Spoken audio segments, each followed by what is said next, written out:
Welcome, everybody. This is Carter Conversations on September 28th. Carter Conversations, as I hope you are aware, is a joint project between Hyattsville Aging in Place, College Park Neighbors Helping Neighbors, University Park Helping Hands, and Explorations on Aging in College Park. We started this before I guess during the pandemic. We had some in-person lectures before, and then during the pandemic, we started the Zoom lectures and we've continued them. So today we're going to talk about libraries, and the past couple of days have been very good for reading books, for sure, with a cup of tea by your side. Only other thing I wanted to mention was the October Carter Conversations, which will be our next one, and that's October 26th at 2 p.m. by Zoom, and that will be Dr. Trefolio, who has spoken with us in the past. She's a gerontologist in the area, and she's going to talk to us about the current state of vaccines. And every time I walk past CVS, as I'm sure you do, you just roll up your sleeve and they shoot you with something.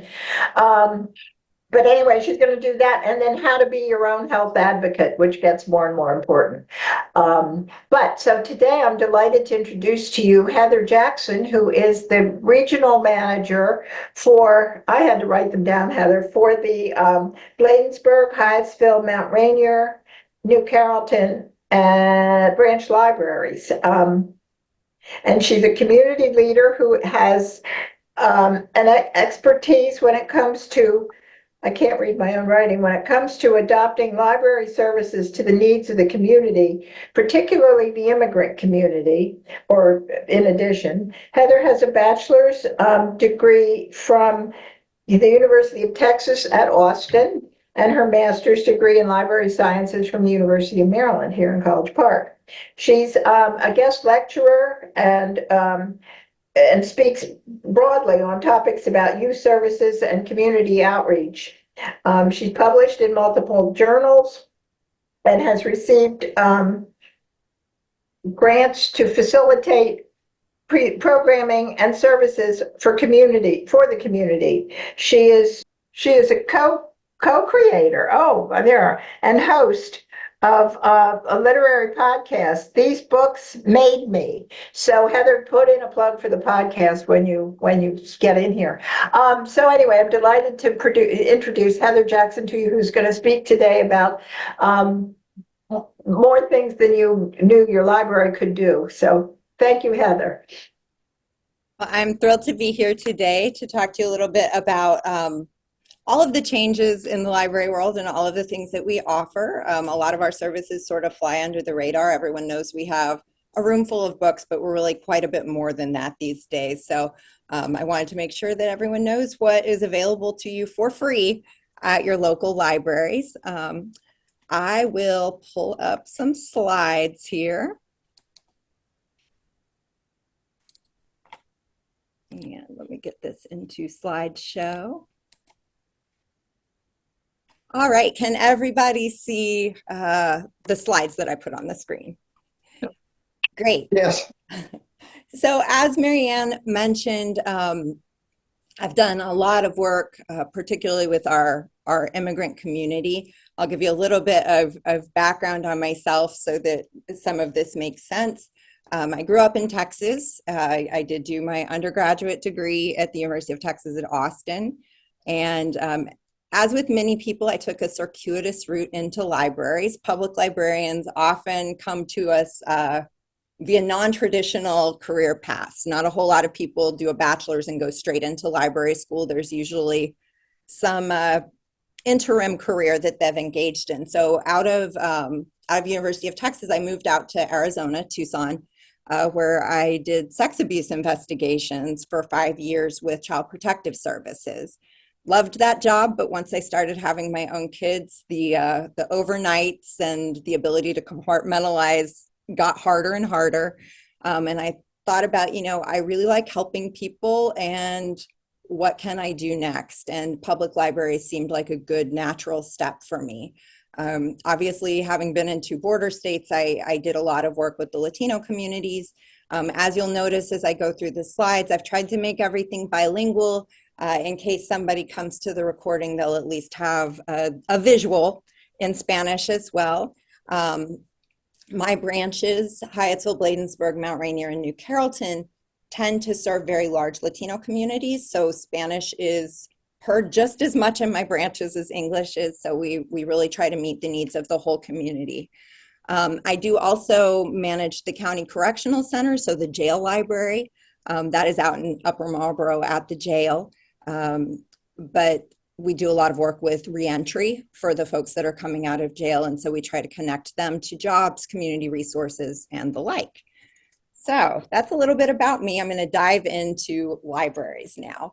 Most of the focus here is going to be on Hyattsville just because of the communities represented here in the corridor conversations. Hyattsville is going to be the closest branch for many of them.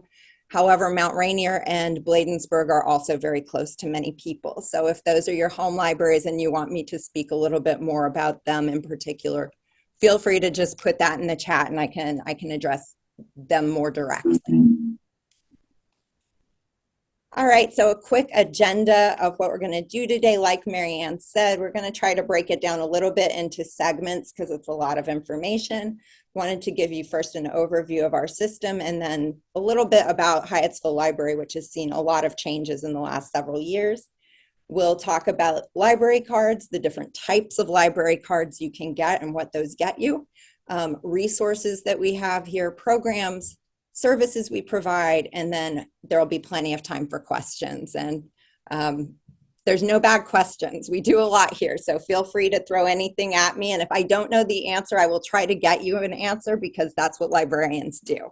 It is a field that is very bulldogish when it comes to getting answers. So we are solution oriented here. All right, so the Prince George's County Memorial Library System includes 19 branches. The vast majority of those are neighborhood branches, but it does also include the jail library. All of our branches work together. We have what's known as a floating collection. So for example, if my book club members take out a book to read for book club at Hyattsville, but then find themselves over at Greenbelt doing some shopping or something, they can return the book at Greenbelt. Our books go in between all 19 libraries. You can request books from other branches. You can return your books at any of our branches. It is a shared system. We have over 1 million hard copy items in the collection split between these branches, and a similar number of online items that includes everything from ebooks to streaming movies to e-audiobooks. So there's quite a lot to explore, and all of it is free. So I've got a quick map of where all of our locations are. As you can see, I'm kind of on that side of the map with the west branches, and then our outlier is sort of our jail branch. But there's basically a branch in any large population center. They are farther apart when we get down to the south part of the county where it's a little bit more rural, and they're a little bit more densely clustered around the Route 1 corridor. So Hyattsville, we've got a nice before picture of the old branch that was at the 6530 Adelphi address. And then we have our brief sojourn at the temporary location that was over on American Boulevard, right across from the movie theater. But we have now come into our new building. So I wanted to show a little bit of the changes here. Everybody always asks about the saucer. So the flying saucer is really a community landmark. Whenever I go out to do school visits, I always tell kids, like, I work at the library with the flying saucer by PG Plaza Mall, and they always know where that is. It is, it's an easy, like, wayfinding landmark for people. So we were really, really thrilled to be able to keep it. It was a little touch and go for a while. As you can see in the picture from 1964, the saucer used to be at the old entrance from Adelphi Road. So it was on the upper level in the past. With the redesign of the library, we had to relocate the saucer. So the flying saucer actually lifted off and took flight for the first time, and hopefully the last time, because I'm not sure it will survive it again. That was a very exciting day. They had a massive crane and had to like lift it. We had several people come out just to watch the saucer fly. It did survive in one piece. The architects were very worried about like cracks or that it may not make the flight, but it did the job. So in spite of being 60 years old, solid concrete is pretty durable, and it made it over. You can see in the updated picture that we now have kind of a seating area down there. That was done by a local artist from Mount Rainier. Her name's Valerie Theberge. She envisioned the saucer flying in sort of a galaxy. So there is a mosaic tiled galaxy that you can see under the saucer, and then she surrounded it with these hand mosaicked planet balls that you can sit on top of. So it's been really fun to watch people go out there to have lunch with their kids, sit there and read a book while they're waiting for the bus to arrive. I think it's been a really good use of the saucer, which before was just kind of keeping you from getting wet if it was raining when you went into the entrance. It's a little bit more vibrant now, and I think it's used a little bit more. So our new building, it looks like this. You can't miss it. It's orange, it's big, it's in the same location where it used to be. We now have a covered parking garage, which is great because you don't have to, hurry to run under the saucer to get out of the rain. You never have to get in the rain at all now. You can park in the parking garage. In spite of being on the same lot, we actually have more parking than we did before. We also do have parking upstairs from the Adelphi Road entrance driveway. Those are mostly handicap parking spaces, but there are some regular spots. They tend to fill up quick. But the garage also has handicap spots. It also has spots with electric charging stations for those who drive electric vehicles. And it's well lit. It's nice and safe down there. So I encourage people to use the garage and then elevator up into the main branch, just because it does keep you safe from the weather. The upper entrance, again, that is off of the Adelphi Road driveway. We've got this big entryway that's tall and grand and has all of this light coming from it. But I wanted to point out a couple of features up top because they sometimes get missed. We've got 2 ways to return books without coming into the branch. So for walk-up service, you can see there is a little red circle on the front of the building there. There is a book drop there. It is checked multiple times a day. And then over to the side, if you enter from the parking garage side of the building, you can drive straight up the service drive, and there is a drive-up book drop. So again, if the weather's bad, you don't want to come in, or you're just in a hurry doing errands, you can always drop off in that drive-up book drop. It's very convenient. All right, when you enter the branch, you're going to walk into this big, bright lobby. In that front lobby area, we have our elevators that come up from the parking garage, and then you'll see kind of on the sides of the lobby, we have several meeting spaces. We have 2 conference rooms that seat about a dozen people apiece. One of those is leasable by the public. They can do that online. So if somebody wanted to have a meeting, maybe with their business or a meeting with a community group that is trying to do something, those rooms are available. We also have the Learning Lab, which is the one that you see with the orange wall and the stripy carpet there. That is our computer lab.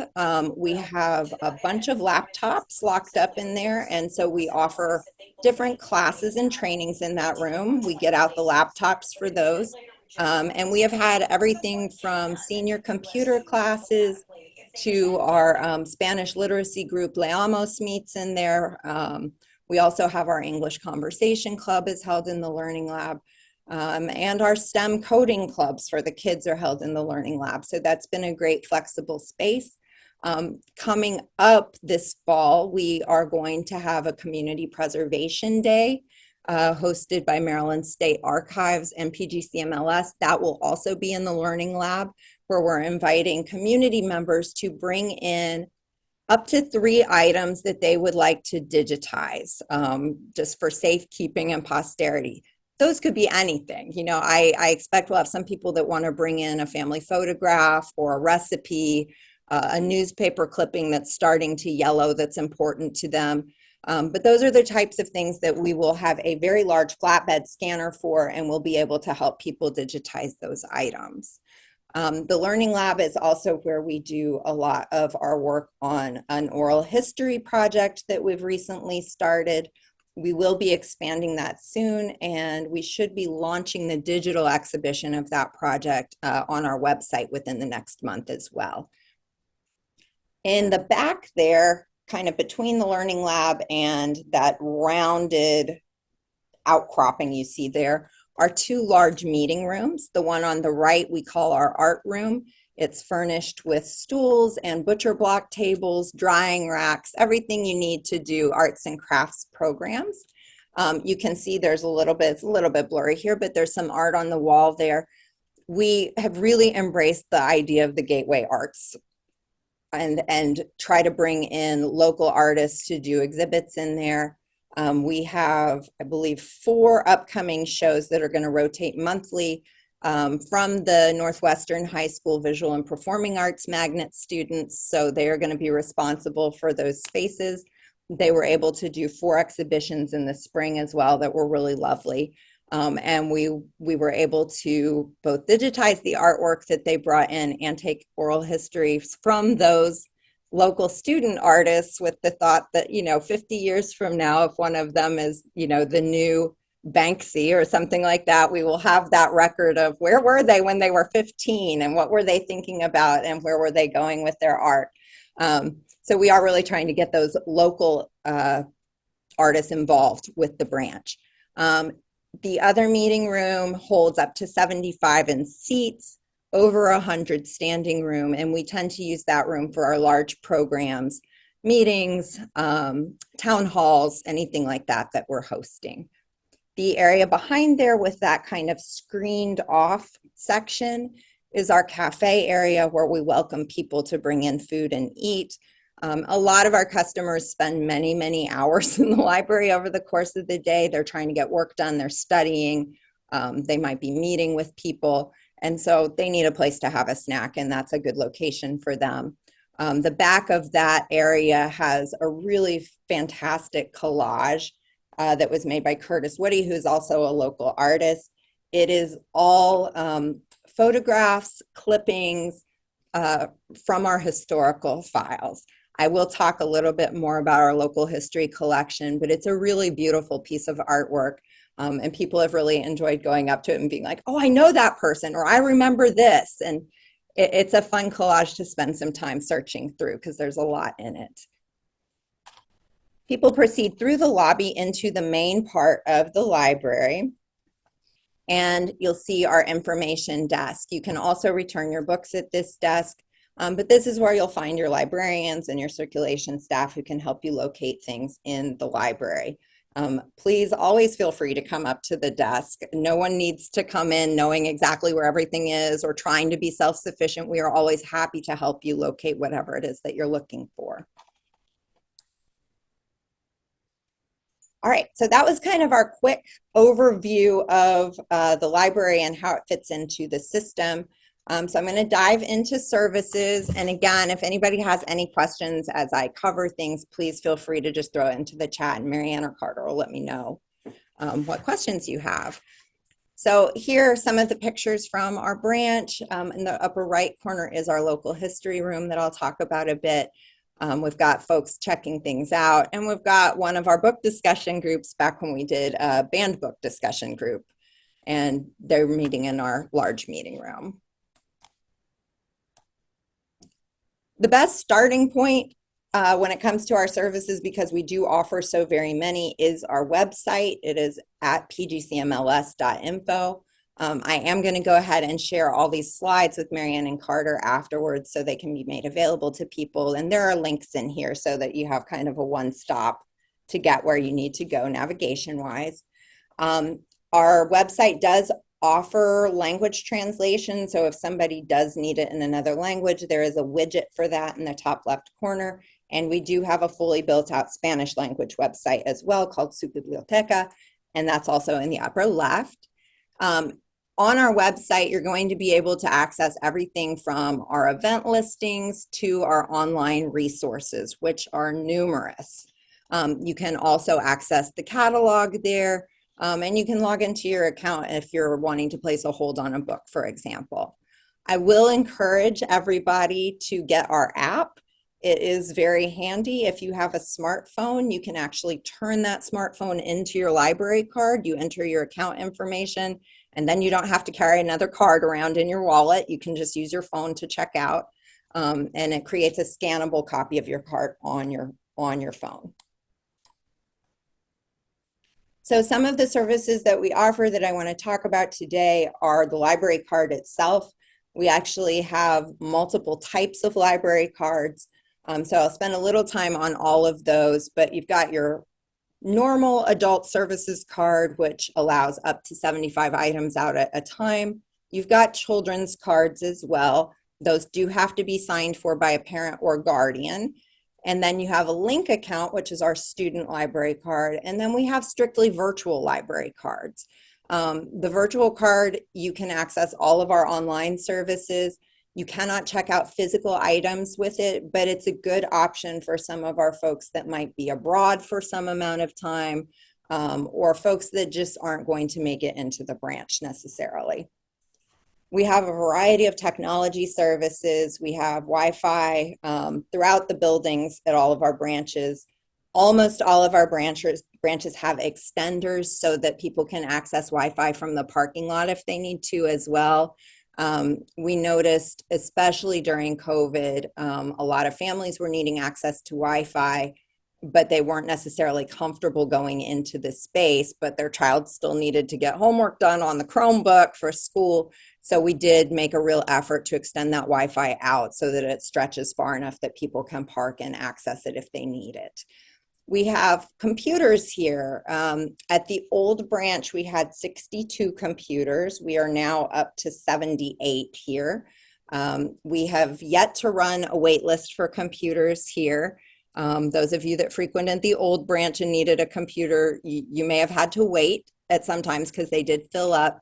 We have enough now that we have not had to make anybody wait to use one. The computers are all Windows machines. We do not have Macs available for the public. All of the computers are able to print, and we offer 10 free pages a day of printing in black and white. We do offer color printing as well, and that's 60 cents a page. I mentioned on here that we have printing in 3 dimensions. We do have 3D printers at several of our branches, and we offer programming around that as well. This last bullet point, I think a lot of people are not aware of the extent of services you can get with your library card. Marina is a service where all of the libraries in Maryland have made a cooperative agreement to share our collections with each other.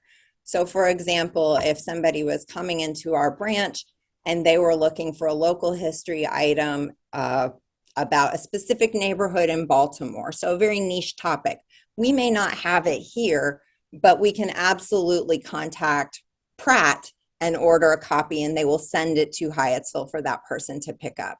It's a really nice service. The Marina orders tend to be pretty quick too. Most of the state libraries will get those items to us in under 2 weeks for somebody to check out. So it's a pretty rapid response service. And then interlibrary loan is also a free service here. Interlibrary loan is great for people who are looking for a book that might be extremely niche, a book that's like more academic in nature that's not normally carried by a public library. We can get those books ordered from a university. We've even been able to order books from other countries. I had a family that attended my story times a few years ago. The mother was from Hungary originally, And she said, oh, I really wish I could get this book that, my mom read to me as a child growing up in Hungary in Hungarian to read to my kids. And we were able to locate a copy of that book for her at a library in Hungary, and they did mail it to us, and she was able to check it out and read it to her kids. So interlibrary loan is a really wonderful service. So I always just tell people, if you don't see it in our catalog or you don't see it on the shelves, just come ask us because we can probably track a copy down for you. We also offer consultations by phone. You can always use this number that's right here. We call it our Ask a Librarian call center. It is on during any of our business hours, and it will connect you to a librarian who can help you with really anything that you're asking for. We also have our email reference service, and it is at askalibrarian@pgcmls.info. That can be for anything from like a question about your account to really detailed reference and research questions. We get a lot of very interesting questions over email. Just as sort of an overview of some of the types of questions we get, because I think they're really fun. We've been working extensively with a gentleman who is writing about steamboats during the Civil War era. So we've been doing a lot of research for him with some of the local history collections. We've also had questions from cold case detectives who are trying to track down newspaper articles from the time that the crime occurred to see, did something mention talking to a witness that was there or somebody that we missed. We do have an extensive back catalog of local papers on microfilm, so we've been able to help some detectives out in trying to get information that they're looking at to explore cold cases. Most of our questions are pretty routine ones about accounts, but we do get some very deep ones in there that are fun to play detective with. We also offer books from birth, which I'll talk about a little bit more specifically in a moment. And then we have our study areas, which is meeting rooms, conferences, and individual study rooms. The library card that you have will give you access to 2 free hours in a study room a day. We have ones that are meant for individual bookings. So if somebody needs to do a class or an interview online, that's a really great option for them. But we also have some group study rooms as well, which lets people get away from the crowd and the rest of the library to really buckle down at a table with a whiteboard to work on a project or to collaborate. The meeting rooms and conference rooms are rentable by the public, and then we do a lot of in-kind donation of space for our community organizations that are willing to come in and put on programs for our customers. Oh, sorry about that. That's not what I meant to click.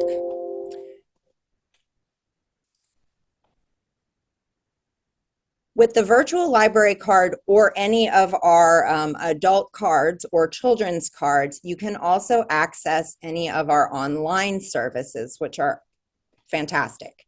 They can all be accessed through the website.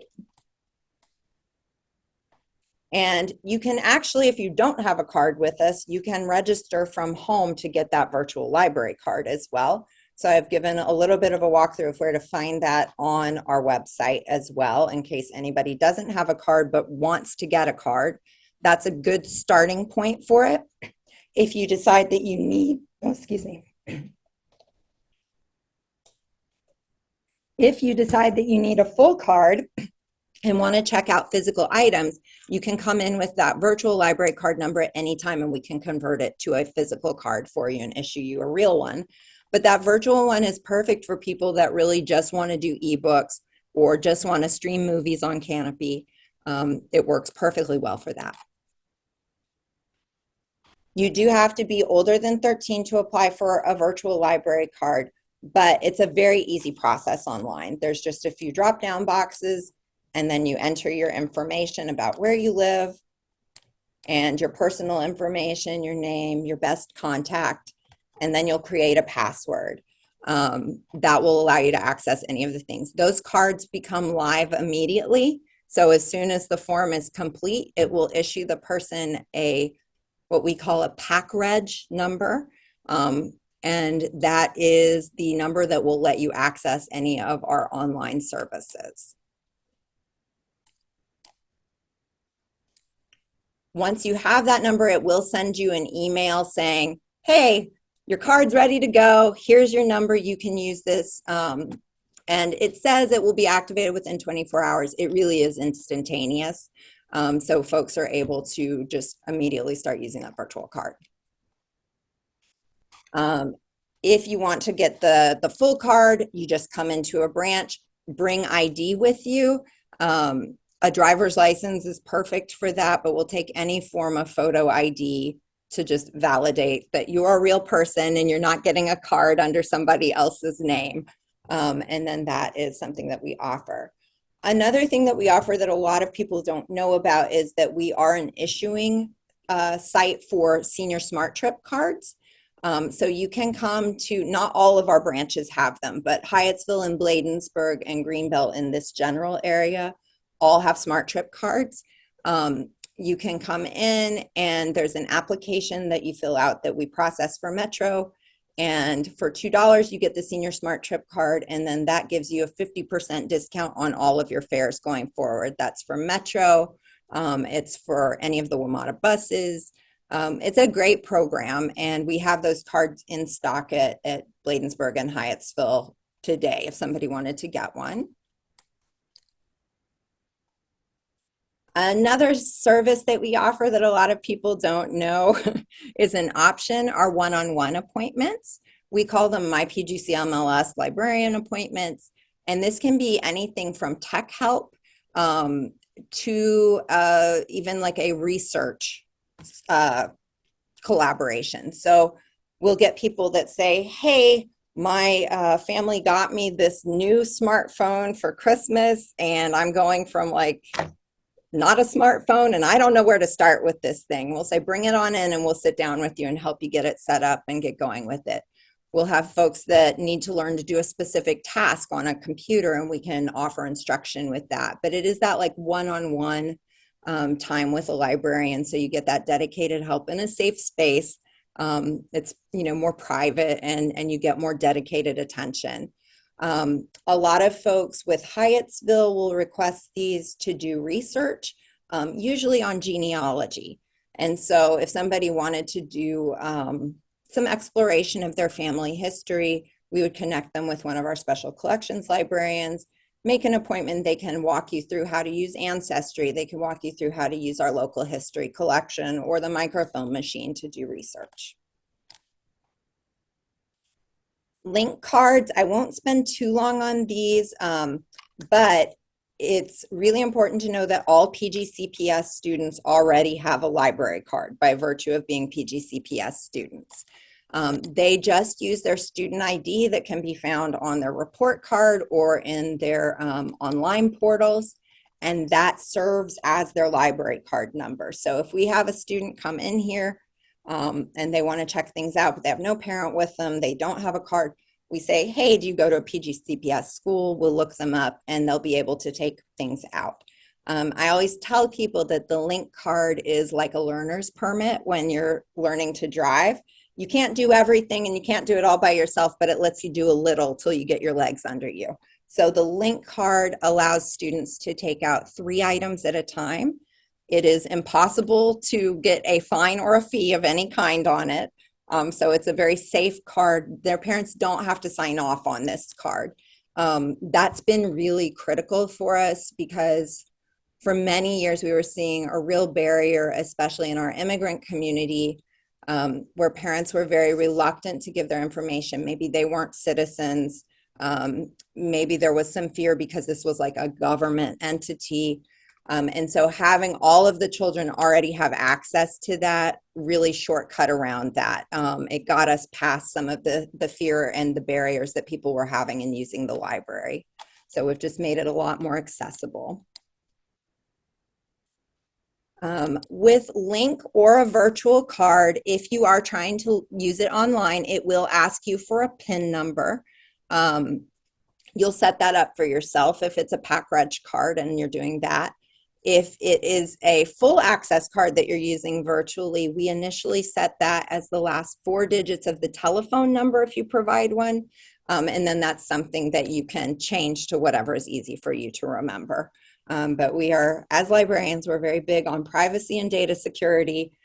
So we want to make sure that we're not taking somebody's personal password from them. So we set it up with kind of that temporary one to start with.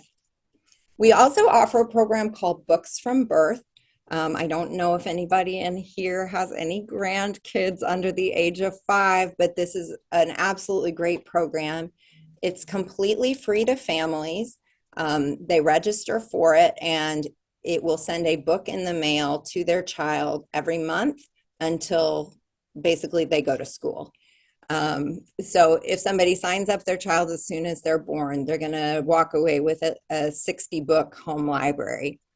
Part of the reason that we do this is because the research on outcomes for children has shown that the size of your home library, how many books are in the home, is a huge predictor of adult success. The magic number that they found doing research was 38.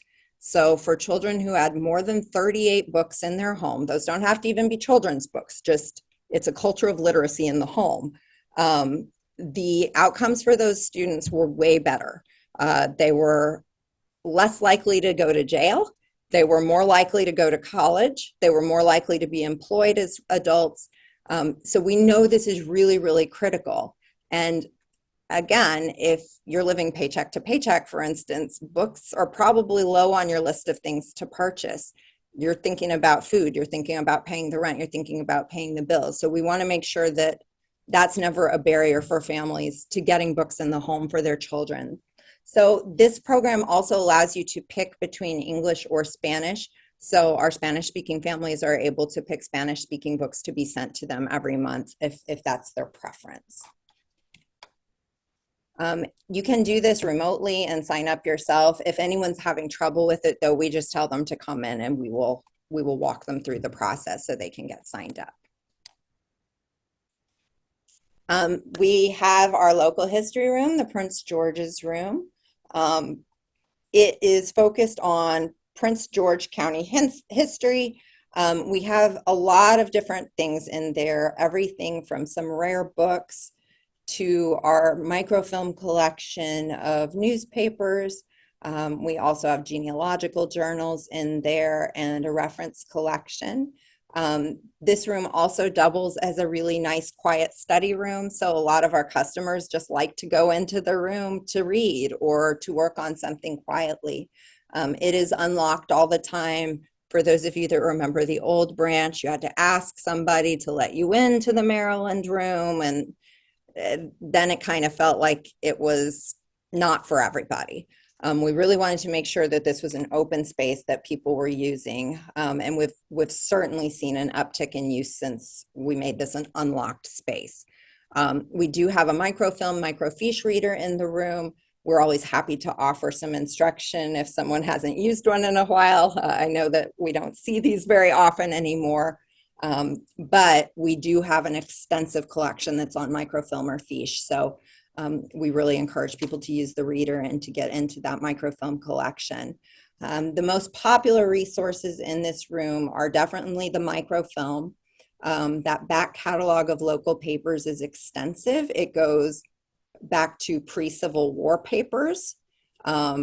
That's everything from county papers. So back then we had the Prince George's Planter would be one that we have from the 1800s, up to things like the Bowie Blade, things like that. So all of those little local municipality papers, we've got back catalog on film. Some of those we have the only surviving copy in the world. So some of those smaller papers that don't run any longer, this is it for those. So we do get some folks that are trying to track things down that really this is the only option. Usually people are wanting to get into those papers either for family history reasons or because they're looking for an obituary that maybe only ran in a local paper rather than the Post. So we have a couple of special collections librarians that are available to help folks with use in that room. Marianne kindly mentioned our podcast earlier, and we typically record in this room during before hours time. The podcast is another thing that we offer. It is available on any of our podcast aggregators, so Pocket Casts or on iTunes or Spotify. You can find it. It's called These Books Made Me, and we look at classics of children and teen literature and explore books that have female main characters in it. It's a fun podcast. It's just some librarians sitting around talking books, but it definitely kind of ticks that box for nostalgia and book discussion at the same time. I'll move on to some more of our resources. A lot of these will be electronic. We clearly have print books for all ages. We have a large world languages collection, both in hard copy and digital. Spanish is by far our largest section. Hyattsville and Bladensburg both have very large Spanish language collections for children, teens, and adults. But we have other languages as well. New Carrollton, for example, has a pretty good collection in Dari and Pashto for children because we have a very large Afghan community. Many of whom live in Parkview Gardens, which is right down the street from New Carrollton. So we really do try to tailor the offerings to the communities that the branch are in. We have quite a bit in French at Mount Rainier because we have a lot of Francophone African families as well as some Haitians that prefer French. And then we also, to go along with our language resources, we have multilingual staff. Here at the Hyattsville Library, half of my staff are bilingual, mostly Spanish speakers, but we do have French speakers as well. And then we also have librarians throughout the system that speak other languages too. Chinese, Dari, Pashto, Arabic, American Sign Language. We have a good range of languages represented. Our branch at Mount Rainier has a librarian who speaks Amharic. So we try to hire with an eye towards meeting the needs of the communities that we serve. Our digital resources there's more than I can talk about in one discussion, but I'll spotlight some of the most common ones. Homework help is a huge one that we get asked about a lot. We have a service called BrainFuse. BrainFuse it's really great. It offers everything from some textbooks and some practice tests and some exercises to actual live tutoring for free. So a student can hop onto BrainFuse and say, I need help with 7th grade math. And they will be connected within a couple of minutes to a certified teacher who can offer them one-on-one virtual tutoring. It's a really fabulous service. It is available from 2 o'clock, so after school gets out, until midnight every day for the live tutoring, and it's available 24/7 for all of the non-live tutoring options. They also have a great thing on there for job searchers called Job Now. And some of the same things that you see for the kids in BrainFuse, you see for adults in Job Now. For example, you can get a resume reviewed for free by somebody. You can get a cover letter reviewed for free by somebody. So it's a really, really great resource. There is also a side piece to that called Vet Now, which is specific to veterans. And so it connects them with people who have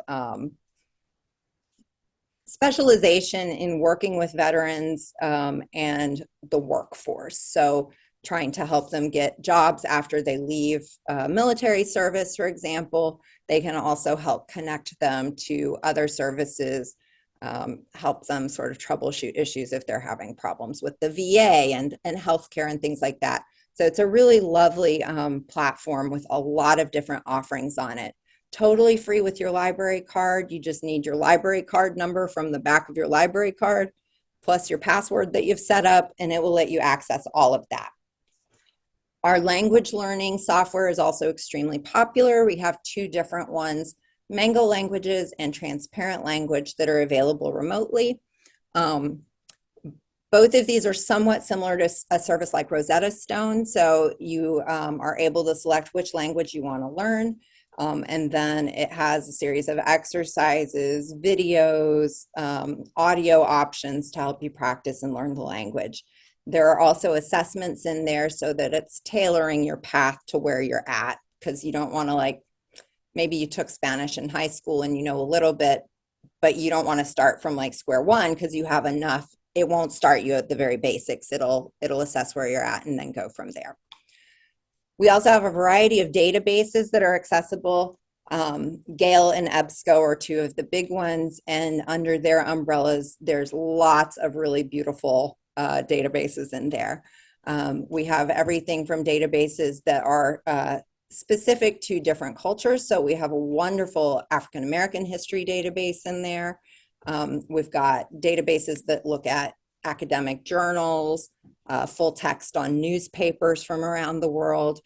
Lots of options in there for research or just for curiosity purposes. I will frequently just go into the databases and just choose kind of a random thing to read that day, just as a trivia thing. I think it's interesting to do that. We also have the Washington Post database. We also have Wall Street Journal as well. So both of those give you access to the back catalogs of those publications. Washington Post also does 1 week chunks where it gives you the current papers as well. You just have to re-log in each week. Digital books and audio books. I don't know, is anyone in here, just by a show of hands, anybody use Libby? Or it used to be called Overdrive? Okay, I got a Libby user, great. It's a revelation once you start using it. I am not a huge ebook person personally. Like, I still like a hard copy book in my hands, but you cannot beat it if you're traveling. Like, even if you like a hard copy book, you don't want to take 10 books on a plane with you. You can use Libby and you'll have everything right there on your phone, your Kindle, your tablet, whatever device you would want to use to read ebooks. It's really great. They also have access to e-audiobooks on there. So you can hook it up in your phone and stream it in your car while you're traveling or you're driving to do errands. It's a really great service. It's got extensive offerings in there. And as a sort of cheat, you know, as residents in Maryland, you are eligible for the whole consortium of libraries in the DMV area that we, and the whole state of Maryland, that we have reciprocal agreements with. So everybody's catalog is a little bit different. So if you go get a Montgomery County card, you'll have access to their Libby offerings, which sometimes they may have something available that's checked out for us. So it's a nice way to kind of hedge your bets. Sometimes we get people that are real like power users for libraries. We had a family come down from Harford County the other day, and they're basically collecting library cards. They had, I think, 6 counties already in Maryland. So they're trying to get them all because, again, if it's checked out here, it might not be checked out in Montgomery County and vice versa. So that gives you a broader access to items if you want to do that. We have encyclopedias online with digital resources. We also have some great streaming platforms. Kanopy is really wonderful. I don't know if any of you have ever attended any of the independent film series here at Hyattsville that Susie runs once a month. But she's even used Kanopy sometimes to find some of the documentaries that they use in that series. Kanopy has all of the Criterion Collection, which is like a bunch of the classics that have been remastered on there. And it works like you would use, you know, Netflix. You log in and then you can search for the movie that you want to play and you can stream it on your television at home. Completely free. It's really great. And there's some really fascinating things in that catalog. Hoopla is another one that has some movies. There's also a bunch of TV shows on Hoopla that you can stream using your library card. So that's a great one as well. And then for music, Hoopla has streaming music, but they also have a service called Quello that has concert videos. So you can go and watch a whole back catalog of live concerts using Quello if you're into live music recordings.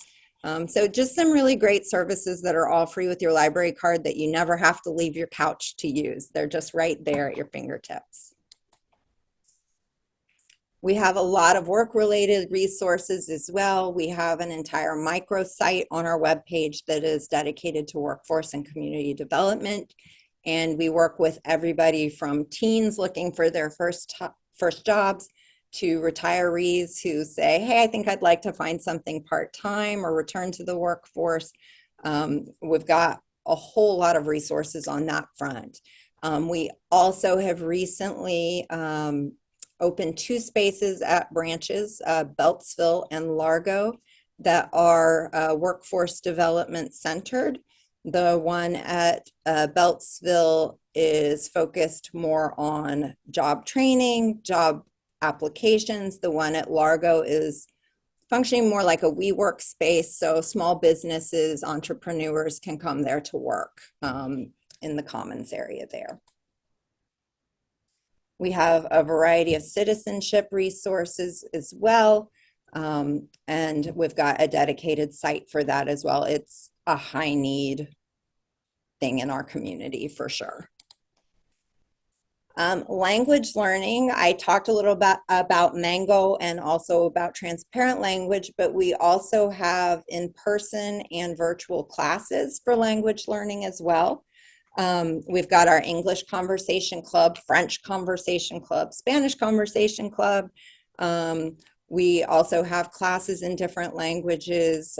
So we have a Leamos, which does English language learning as well as Spanish language literacy, with the idea that if you don't have literacy in your mother tongue, it's very hard to develop literacy in a new language. So they work on bridging that gap between learning to write and read in Spanish and then applying it to English as well. And we also have some things that can only be accessed at the branch that are programs for language learning as well. We do a lot of work with our immigrant community using a program called NGen.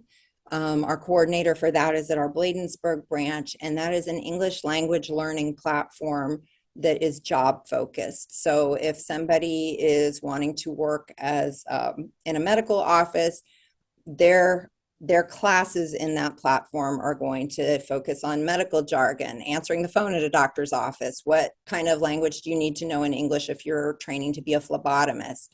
So it's a great program. And we've seen really good results for the folks that have gone through that program with us.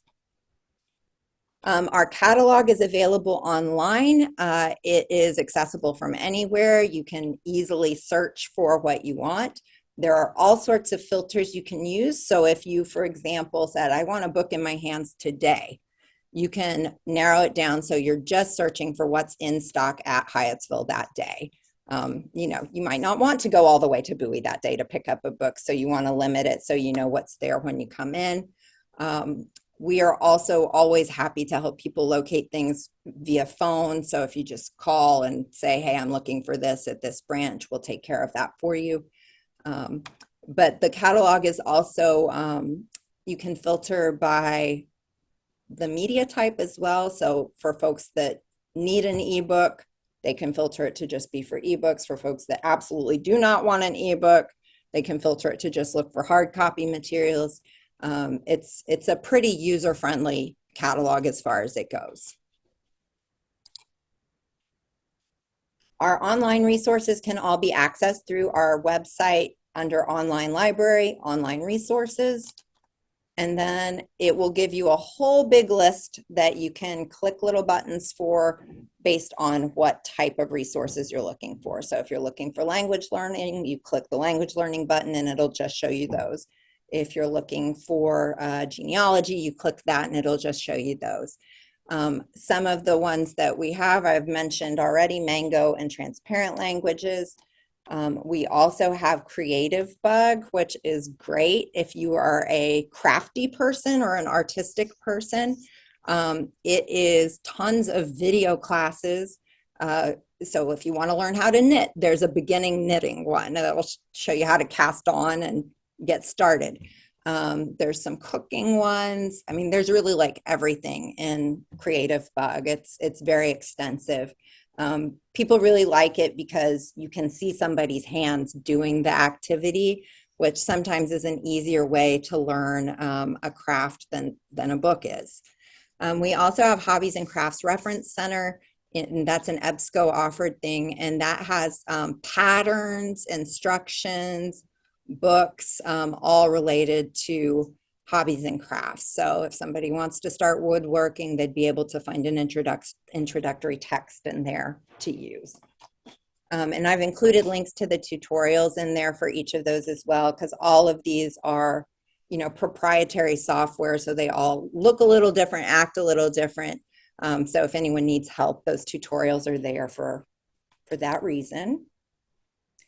We also have Ancestry. Ancestry at this point is only available in branch with your library card or on any of our public computers. We had access remotely and then they took it away after they decided the pandemic was winding down.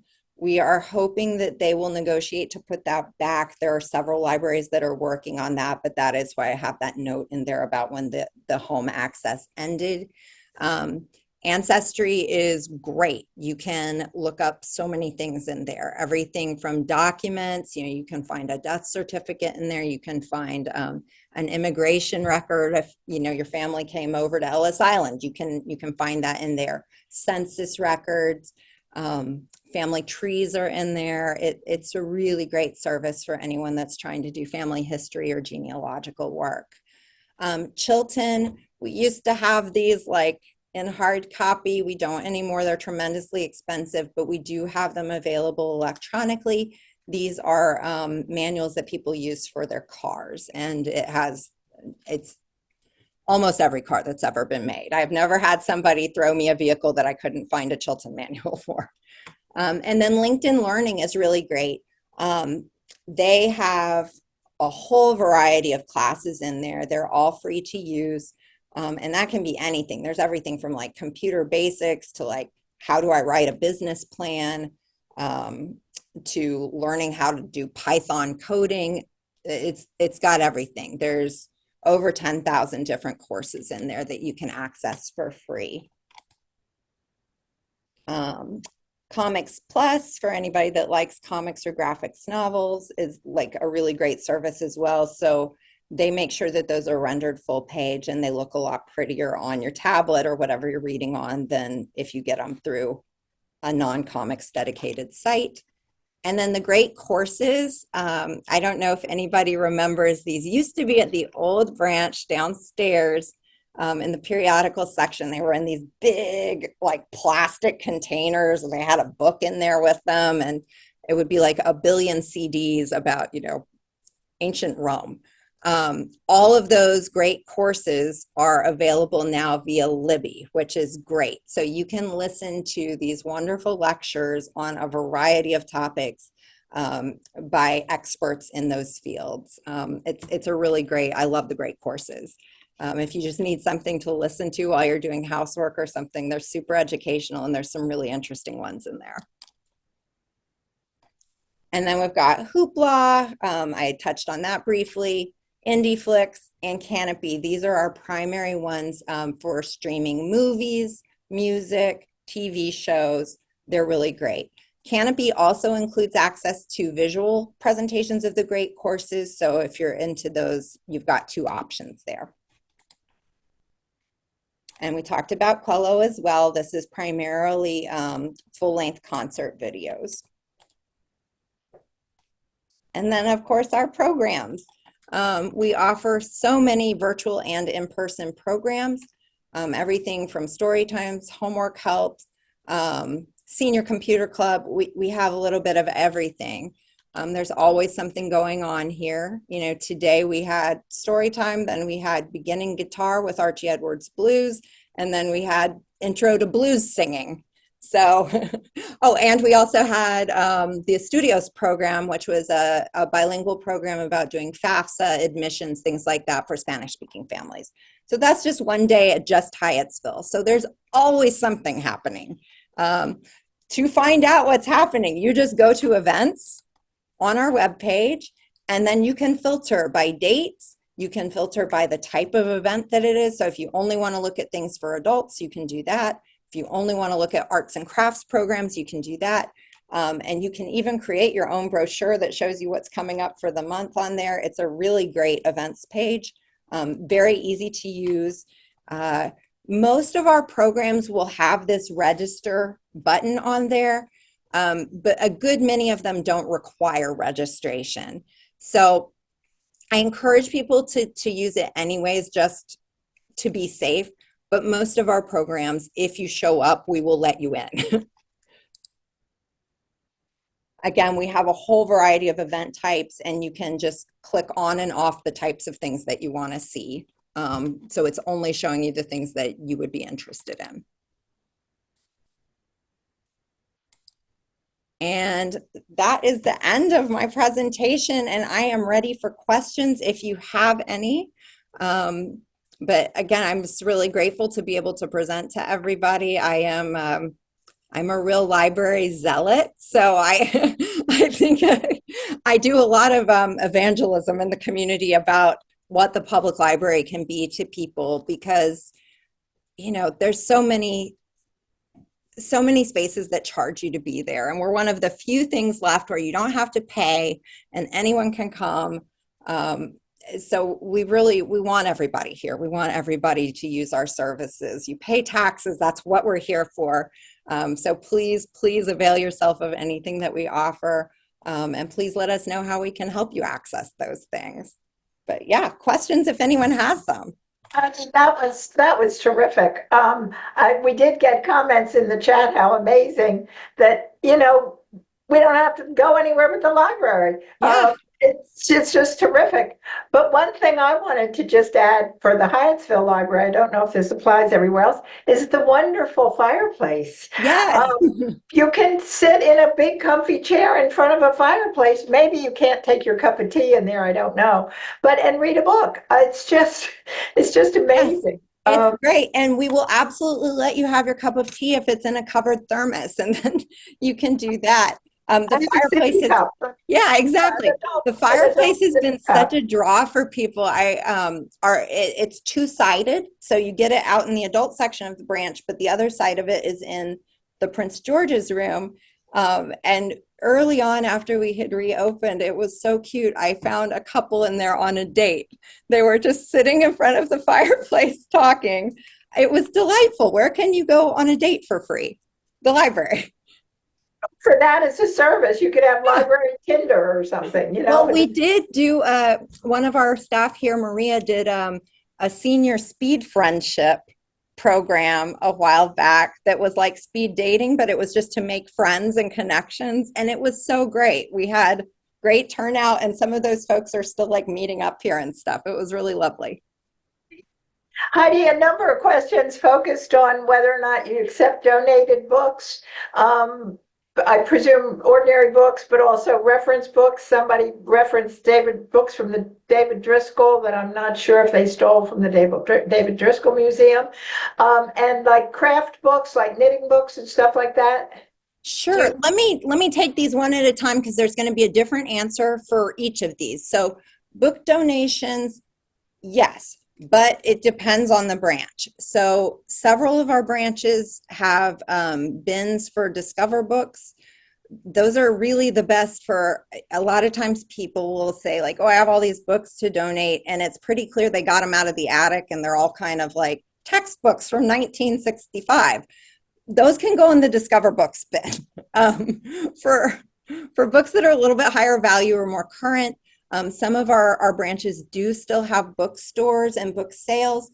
Bladensburg takes donations. Hyattsville does not. Sadly, our friends group dissolved here So we do not have a bookstore because those are volunteer run. But Bladensburg and Greenbelt are close by, and they do take those donations. And then the sales from those books are what we use as programming funds. So those are definitely an option. On the art history books, yes, absolutely, we would take those for any of our bookstores. Depending on the book, we might be able to take them for the special collections here. It would kind of depend on what those books are. But please feel free to reach out to me directly about those art history books, and we can talk. And then let's see, and Greenbelt Library is absolutely in the same network with the rest of us. So yeah. Oh, and knitting books, for sure we would take the knitting books. So Hyattsville and Bladensburg and New Carrollton have very active pins and needles, needlework social, and knitting crochet groups. They would love those because we do get folks that are brand new to knitting, and then we have very experienced people. So we have the whole gamut. We would take those for sure at any of those 3 branches. I just wanted to add that in the back entrance of the Greenbelt Library, if you go in from the parking lot, there's a book acceptance thing that Yeah, has like a nothing drop. to do with the library. But if you have books that, if you're like me, you can't throw a book away, you can just dump them in there. Absolutely. So those books, those Discover Books bins and Better World Books bins, those are, again, that's where the attic books should go. Those are services, they're nonprofits that sort through all of those books, and then books that are in bad condition, like moldy or something like that, they recycle those and discard them. But ones that are in decent condition, they send overseas to stock libraries. And our librarian at Mount Rainier actually used to work for the State Department in Africa, setting up those small like village libraries, and those books end up in those libraries. So they are put to good use if you donate that way. But definitely if they're nicer books, newer books, please donate them to one of the branches with a bookstore, because people love to buy from those, and those do fund some of our programs. I don't see any other questions, but I have 2. One, in conjunction with, but different from, the job research stuff, do you have volunteer opportunities that are listed? Not necessarily just the library, but other stuff in the community, like delivering Meals on Wheels and stuff like that? So we can definitely connect people to other agencies. We keep something that's called a wiki. If anyone's familiar with Wikipedia, that is a wiki. Anyone can make a wiki. We keep one internally that is managed by one of our New Carrollton librarians. And she has pages on everything, including volunteer opportunities. So if someone's asking for that, we just print out the listing of local agencies that have asked us, like, hey, can you provide volunteer references to us? We do have volunteer opportunities at the libraries, though. Our most popular thing to do is Reading with Little Guys. We try to put people into our Kids Achieve Club. That's our homework help club. Most of our branches run one of those, and it's just a time after school where kids can come in and meet with a big person that will help them with their homework. Or for the little guys, it's really just about reading with them. So that is an option for sure. Heather, this has been absolutely wonderful. I've put it in the chat. You should read it. Behind me, I have all of these knitting books that are in great shape. Amazing. I'm going to donate them to the Hyattsville Library. Absolutely. So I would love to do that. I will make sure that we get them equally distributed to my groups that do the knitting, because we have really active ones that will eat that now, up. How do I physically get them to you? Do I just bring them to the library? The easiest is probably just either call over here or send me an email and say when you'd like to come by, and I'll make sure that there's somebody that can help you unload them, because that looks like a lot to carry. I may have to make more than one trip. That's fine. So much, I'm so happy to get rid of them. Yeah, we would love. And they're all in great shape. Love to have them. And just a shout out for our clubs. The group at New Carrollton, they are specifically, that's a volunteer exercise as well. Pins and Needles, they're celebrating their 5th anniversary. They make blankets for the folks going through breast cancer treatment at Luminous. So it's a lovely, I mean, it's a lovely social group, but they're also doing very good work for the community over there as well. And I also said, I've been going to the book group that we belong to in Hyattsville, but I've always just come home right after it. And now I'm going to explore the library. You have. Yeah, hang out. Yeah. When you bring in those knitting books, maybe you could sit there a while and give a few little lessons. Absolutely. Or come Tuesday nights when we have needlework social and and join our group. And so I may have missed this. How do I actually find out what the different times and things are? Sure. So for that particular thing, you just go to our events section on the webpage. And I believe the category is arts and crafts, and you'll toggle that and it'll pull up all of the programs that are related to that at all of the branches.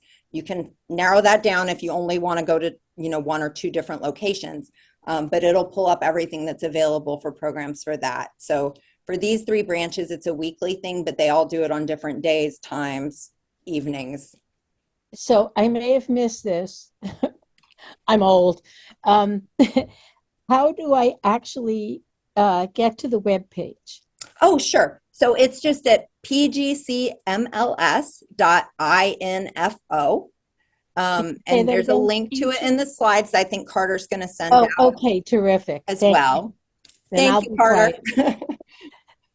Yes, and you're just looking for the little tab that says events on it.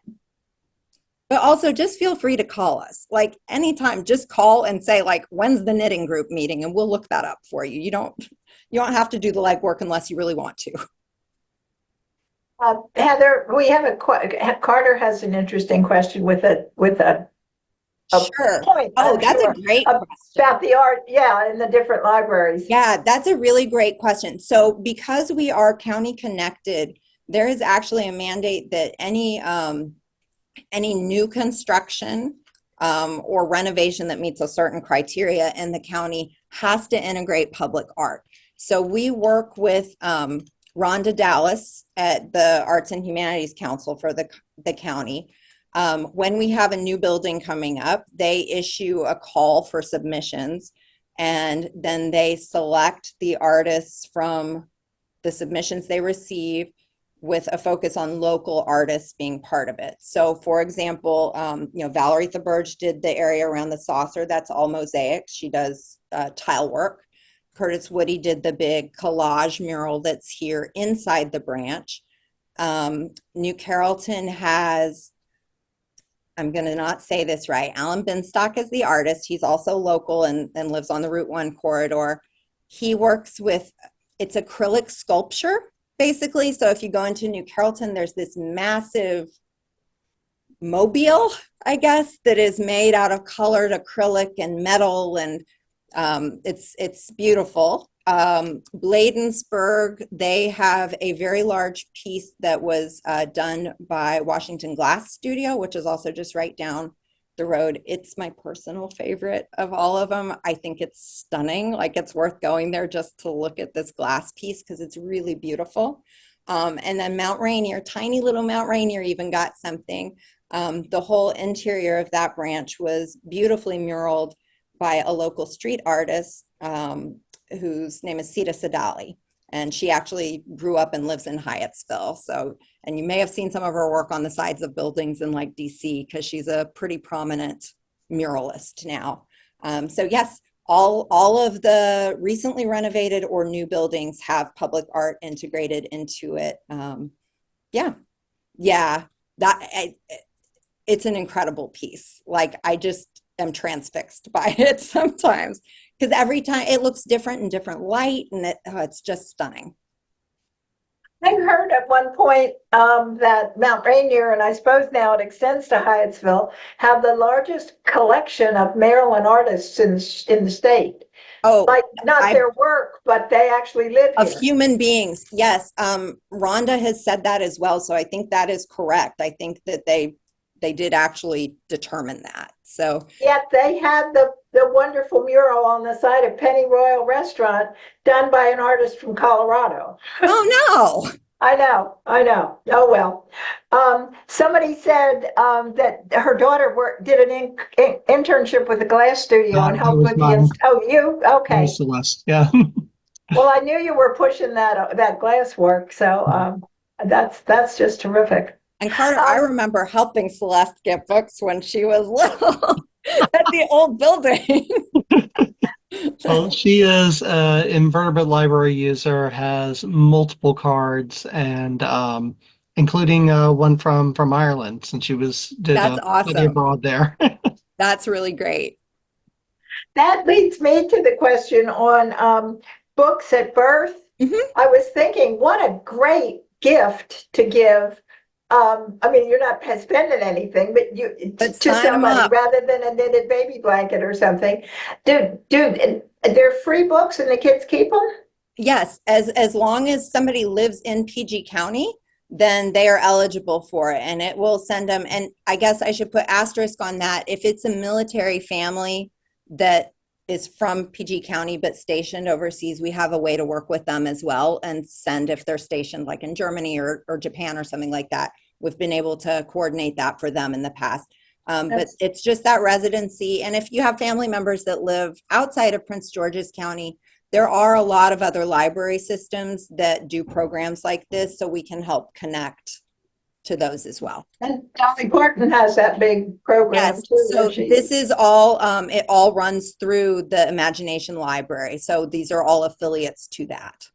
I just wanted to add a plug to that. My husband tutored second graders for years, 25 years, around the county. And at the end of the year, he would give each kid a book.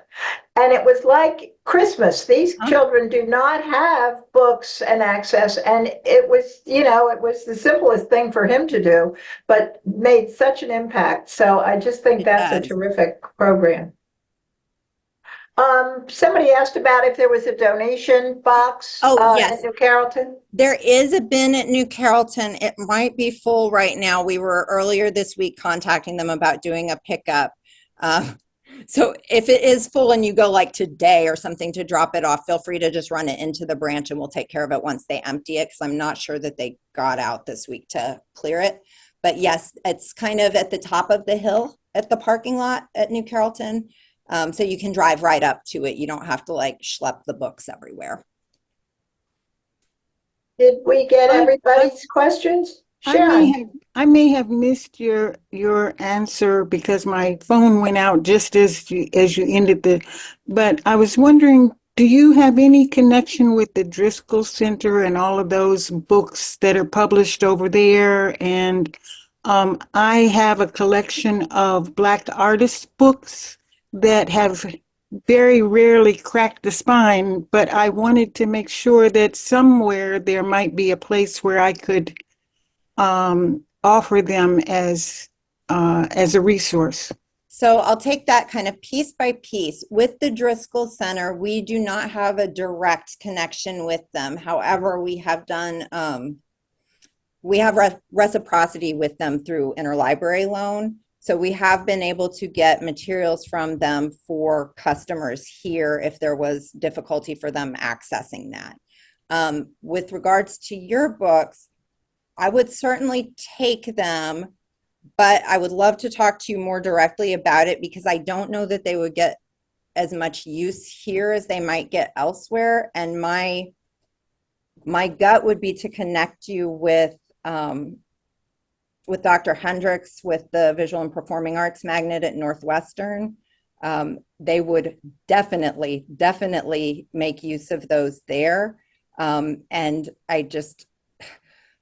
school libraries have been horrifically defunded. I will just start with that. Most of our schools in PGCPS either do not have a librarian at all, or they have them a limited number of days a week, and they're being split between multiple schools. There's essentially no budget for the school libraries. One of the media specialists I talked to at a school visit last week was saying her budget for the whole year was $4,000. That doesn't buy anything. You can't replace the nonfiction books that need to be updated. You can't even get enough Diary of a Wimpy Kids to serve the whole school at that point. And she's there 2 days a week. So she doesn't have that time to invest. So we're doing a lot of the workarounds for the school libraries because that's just not where the money's being spent right now. And I can definitely make that connection. We work very closely with the VPA program over there. So if you can shoot me an email or call and get me your contact information or just message me in the chat, let's connect on that, because I know they would, fall all over themselves to try to get a hold of books like that. Okay. I just wondered too, I don't know, but the African American Museum down in Brentwood. That's a thought I as don't know, well. Sharon, if they would want any of them, but that might be a thought. Okay. That's a good idea too. And you have to pass Shortcake Bakery to get there, so, you might as well pick up a cookie. Right. Well, Heather, this was fabulous. Thank you so much. You'll probably have a rush. Are you at the library now? We'll probably all am. rush over for the fireplace, although turn the air conditioner down. But we really appreciate this. And I think the fact that we talked about yesterday, but the fact that it's also in Spanish and it will be on the website, it will be a really wonderful resource for, in my case, the Senior Center at College Park, to show that kind of stuff. I just think is just so helpful for everybody. So it was just terrific. We appreciate it so much. Well, thank you again for inviting me. I'm thrilled to be here again. I love to promote our services, and everything's free. And Who can say that? I wrote in the chat, it was wonderful that you had the Spanish, because I know some Spanish, but there were a lot of words that I had not known. And because you had them side by side, I was increasing my Spanish knowledge. Oh, good. That's a silver lining there. I need to go to the Spanish class because a couple of things, you did trigger in your brain that's where it was. But Heather, just a word of advice for the old people. When you learn a language at our age, you don't learn in your language center, you learn somewhere else. And it's so hard to keep it together. You can remember your college French, but what you learned yesterday in Spanish is gone. So anyway. Okay, everybody, thank you very much. We look forward to seeing you in October. A word to the wise, you might as well get your vaccinations before, because Dr. Trefolio is going to put you on the spot to get them. Most everything is available everywhere, but anyway, she'll talk about that, and also health advocacy, which I think is more and more important as the healthcare system changes dramatically. So thank you for attending. Go enjoy the sunshine, and we'll see you in a month.